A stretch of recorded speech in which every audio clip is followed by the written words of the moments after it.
ஒரு நாள் ஒரு காக்கை தரையில் ஒரு பொன்னிற வடை கண்டது.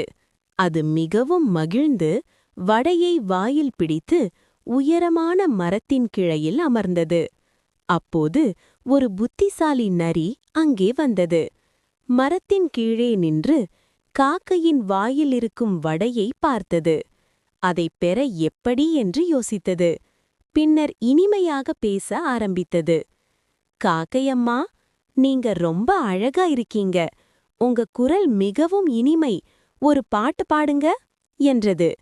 நரியின் வார்த்தைகளைக் கேட்ட காக்கை பெருமையடைந்தது. பாட வேண்டும் என்று வாயை திறந்தது. அந்த நேரத்தில் வடை கீழே விழுந்தது. நரி உடனே வடையை எடுத்துக்கொண்டு ஓடிவிட்டது. காக்கை சோகமாக மரத்தில் அமர்ந்தது. கதையின் நெறி: பொய் புகழ்ச்சியை நம்பக்கூடாது. நீங்களும் இனி பொய் புகழ்ச்சியை நம்ப மாட்டீங்கன்னா சப்ஸ்கிரைப் பண்ணுங்க.